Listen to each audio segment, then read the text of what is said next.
Welcome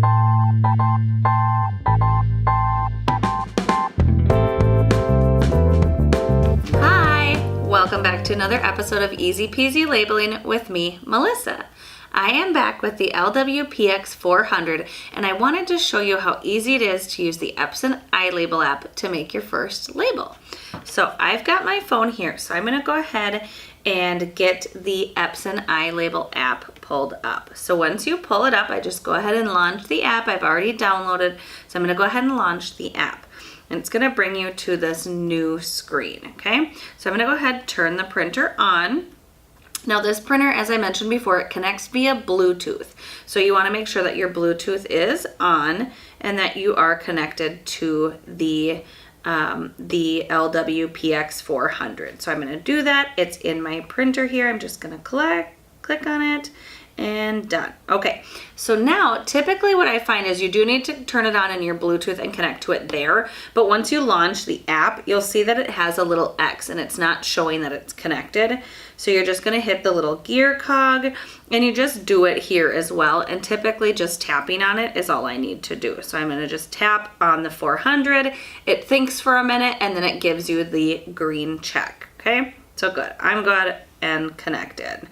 So now we can go ahead and create our first label. So there's a whole bunch of different options here if you want to do barcodes or multiple different labels. We have a whole catalog of labels that are already created, but I'm going to go ahead and just make a simple label for this. So I'm going to hit new label and it's going to bring you right to the edit screen.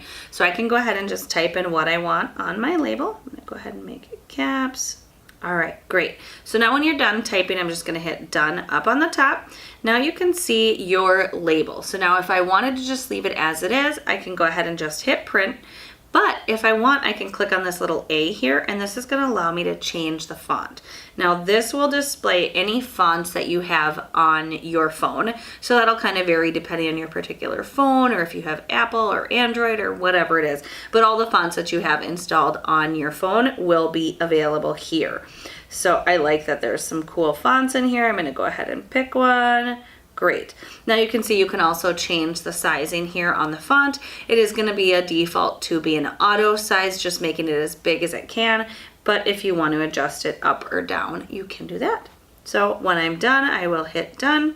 And now it's gone and put that on my label. It's displaying that here.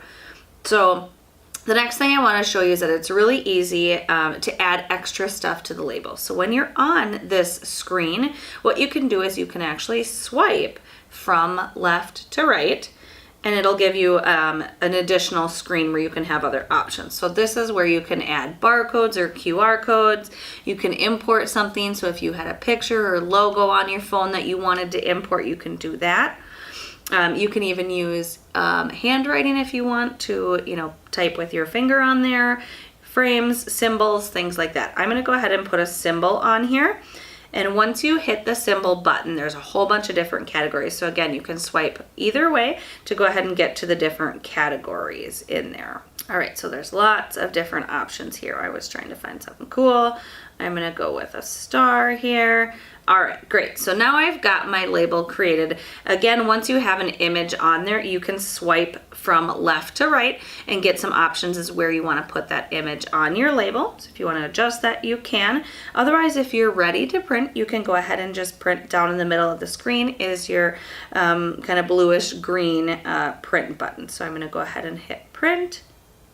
You can see that it's thinking for a minute. And then it's gonna go ahead and print my label. Here we go, easy peasy. Now I actually had my copies set at 2, so it's gonna print me 2 of these, but look at that, easy peasy, you just made your first label. If you have any questions about the app or the PX400, please feel free to reach out to me. I would be happy to help answer any of your questions.